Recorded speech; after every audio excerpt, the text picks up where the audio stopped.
আসসালামু আলাইকুম ভিউয়ার, সবাই কেমন আছেন? আশা করি সবাই ভালো আছেন। এখন এসব পাটিগণিত শিখি ট্রেন সম্পর্কিত অঙ্ক পড়ি। 240 মিটার দীর্ঘ একটি ট্রেন 24 সেকেন্ডে একটি খুঁটি অতিক্রম করে। 650 মিটার দীর্ঘ প্লাটফর্ম অতিক্রম করতে ট্রেনটি কত সময় লাগে? আবার বলি, 240 মিটার দীর্ঘ একটি ট্রেন 24 সেকেন্ডে একটি খুঁটি অতিক্রম করে। 650 মিটার দীর্ঘ প্ল্যাটফর্ম অতিক্রম করতে ট্রেনটি কত সময় লাগে?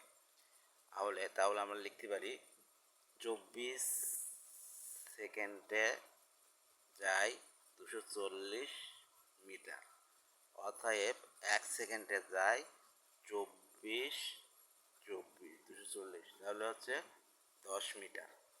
এই 10 মিটারটা কি বলেন দিন? ট্রেনের গতিবেগ। ট্রেনের গতিবেগ সমান সমান 10 মিটার। আর মোট দূরত্ব, মোট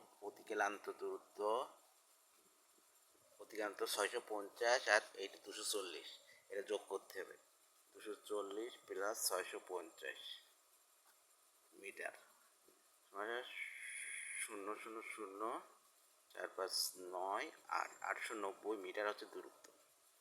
তাহলে এটা হচ্ছে গতিবেগ, তাহলে এটা হচ্ছে সেকেন্ড। এরকম 22 সেকেন্ড দিতে হবে, নাহলে গতিবেগ লেখার সময় থাকবে, দীর্ঘ থাকবে সেকেন্ড। এবার তাহলে আমরা গতিবেগ জানি তো, তাহলে 10 সময়ের চেয়েছে না, সময়টা তাহলে ডান সাইডে দিতে হবে, যেটা চাপবে সেটা হচ্ছে ডান সাইডে। 10 মিটারে যেতে সময় লাগে 1 সেকেন্ড,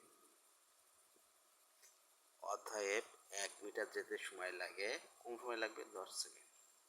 অতএব 890 মিটার যেতে লাগে 1 × 890/10 সেকেন্ড, মানে এটা কেটে যায়, সমান সমান 89 সেকেন্ড। এই হচ্ছে অ্যান্সার 89